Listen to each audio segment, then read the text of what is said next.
Olá, seja bem-vindo ao Literatura Falada, você que aprecia boas histórias como eu. Hoje a gente vai ler um pequeno conto do Machado de Assis que se chama Curta História.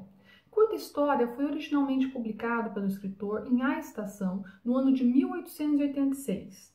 Ele trata de um evento retrospectivo. O narrador nos conta a experiência de uma jovem que na época tinha 18 anos, no teatro, assistindo a uma encenação de Romeu e Julieta pelo ator italiano Ernesto Rossi.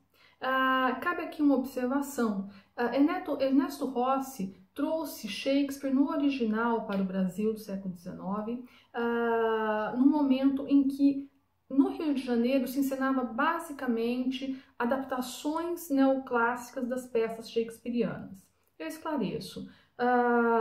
O que estava em voga nos teatros da época eram as adaptações de Ducis, que era um escritor francês, que acabava alterando, transformando bastante os textos shakespearianos e que acabavam virando meio que melodramas românticos. Então isso descaracterizava bastante o teatro shakespeariano. E durante o século XIX, 3 companhias de teatro da Europa, especialmente da Itália, estiveram no Brasil em turnê. A companhia do Salvini, da Adelaide Ristori e do Ernesto Rossi. Ernesto Rossi encenou várias tragédias de Shakespeare no Rio de Janeiro, causou bastante impacto no escritor Machado de Assis, que na época compôs várias resenhas falando sobre o impacto e a força das representações do Ernesto Rossi, e ele acabou compondo esse conto 15 anos após a estada do Rossi no Brasil, o que mostra o impacto, né, e a força que essa encenação teve enquanto experiência de espectador no Machado de Assis. Eu espero que você goste e deixa aí sugestão para mim do que você gostaria que eu lesse para vocês em uma outra ocasião. A leitora ainda há de lembrar-se do Rossi, o ator Rossi, que aqui nos deu tantas obras-primas do teatro inglês, francês e italiano. Era um homenzarrão que uma noite era terrível como Otelo, outra noite meigo como Romeu. Não havia duas opiniões. Quaisquer que fossem as restrições, assim pensava a leitora. Assim pensava uma Dona Cecília, que está hoje casada e com filhos. Naquele tempo, esta Cecília tinha 18 anos e um namorado. A desproporção era grande, mas explica-se pelo ardor com que ela amava aquele único namorado, Juvencio de Tal. Note-se que ele não era bonito, nem afável, era seco, andava com as pernas muito juntas e com a cara no chão, procurando alguma coisa. A linguagem dele era tal qual a pessoa, também seca, e também andando com os olhos no chão. Uma linguagem que, para ser de cozinheiro, só lhe faltava o sal. Não tinha ideias, não apanhava mesmo as dos outros, abria a boca, dizia isso ou aquilo, tornava a fechá-la para abrir e repetir a operação. Muitas amigas de Cecília admiravam-se da paixão que este Juvencio lhe inspirava.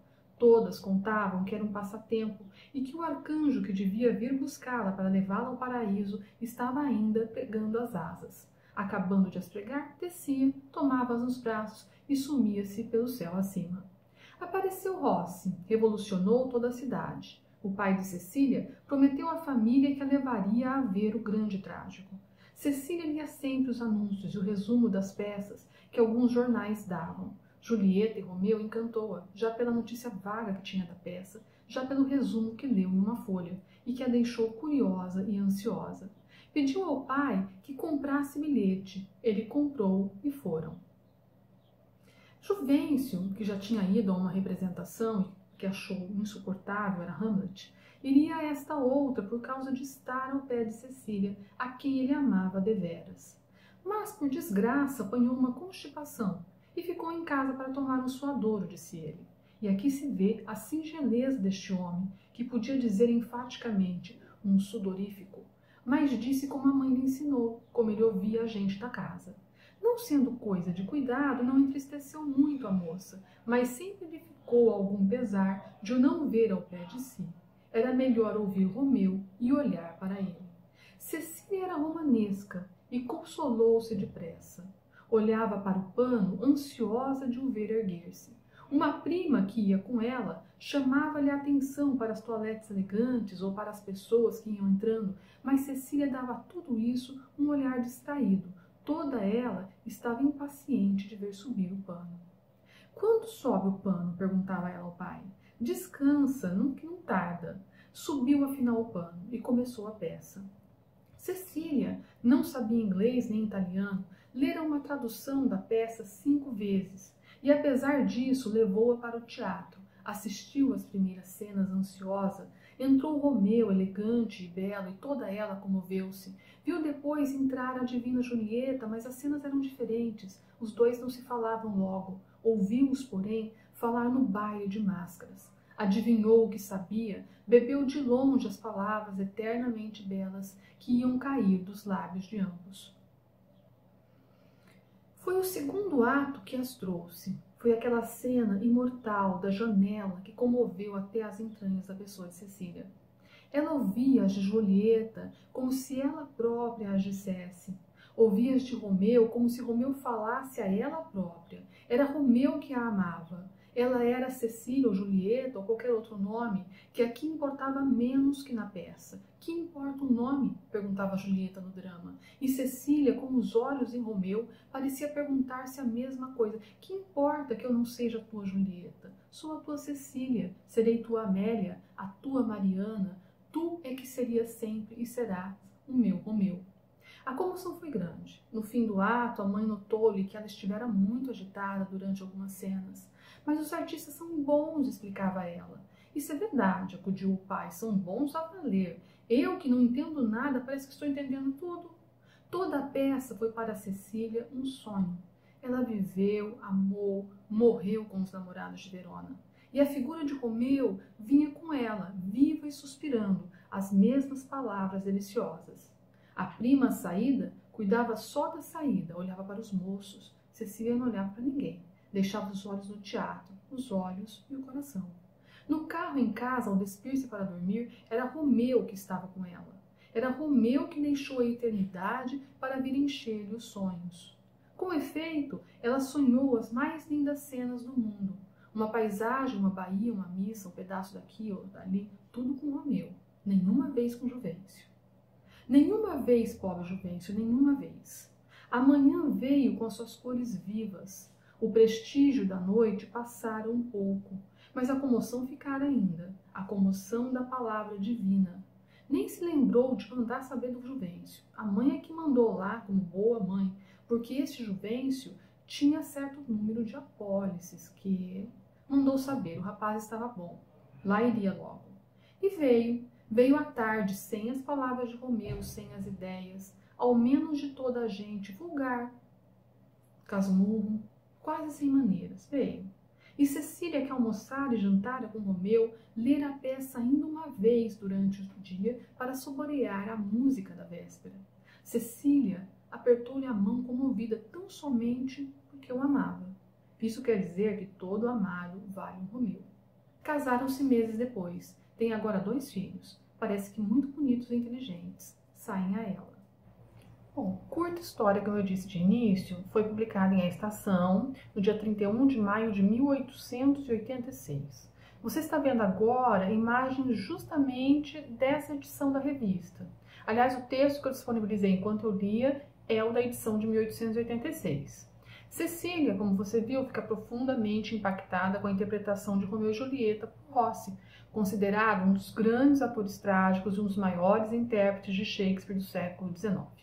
A experiência de ver Shakespeare por Rossi no teatro, ao que parece, teria persistido na memória de muitos que assistiram. Do escritor Machado de Assis, inclusive, como eu disse, escreveu esse conto cerca de 15 anos depois da estada de Rossi no Rio de Janeiro. Para vocês terem uma ideia, eu recortei aqui um comentário publicado em um jornal na ocasião em que o Rossi se apresentou. O jornal é A Vida Fluminense e essa publicação é do dia 13 de maio de 1871. Ela é assinada apenas pelas iniciais JRM, a gente não sabe quem é essa pessoa, mas ele escreve: ao terminar o espetáculo, o artista não foi saudado, mas antes esmagado por uma dessas ovações que são a partilha exclusiva dos talentos superiores. As senhoras acenavam com os lenços. Os homens soltavam bravos ruidosos. O frenesi pintava-se em todos os rostos. O entusiasmo febril agitava todos os corações. Bom, é uma cena bem interessante. Eu, particularmente, adoraria ver como é que foi isso, né? E ela descreve uma cena que certamente desperta a curiosidade de todos que gostam de Shakespeare, do teatro. Afinal, deixa ver, né, um pouco desse espetáculo, da maneira como ele mexeu com quem o vivenciou. Enfim, o conto que lemos mistura fatos reais, eventualmente vividos pelo próprio autor, e ficção.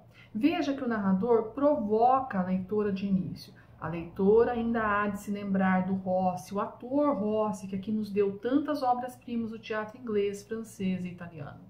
É o famoso costume do Machado de criar narradores que dialogam com o leitor, com a leitora nesse caso, porque a Estação era uma revista voltada para o público feminino. Além do que, veja que ele provoca uma leitora mais madura a buscar essa experiência na memória ou eventualmente o que ouviu falar dela na época e a acompanhar a inexperiente e romântica Cecília frente à opulência dessa encenação. O êxtase vivido pela donzela que carrega Romeu para os seus sonhos e se encontra ainda encantada com o que viu na manhã seguinte ao espetáculo se contrapõe ao cotidiano, ao sem graça Juvencio de Tal, cuja linguagem, segundo o narrador, para ser de cozinheiro só faltava o sal. Juvencio, né, o namorado da Cecília, não era bonito nem afável, era seco, andava com as pernas muito juntas e com a cara no chão. Não tinha ideias, abria a boca, dizia isso ou aquilo. Ao namorado de Cecília falta beleza, elegância, delicadeza, eloquência, além evidentemente de sensibilidade estética. Lembra que ele foi assistir uma representação do Rossi, mas achou insuportável. Era Hamlet. O que une esses namorados de almas tão diferentes, no entanto, é que ambos se amavam deveras, apesar da desproporção. O amor é um sentimento inevitável, e além da compreensão lógica, ama-se simplesmente. Afinal, todo amado vale um Romeu. Eu espero que você tenha gostado e até o nosso próximo encontro.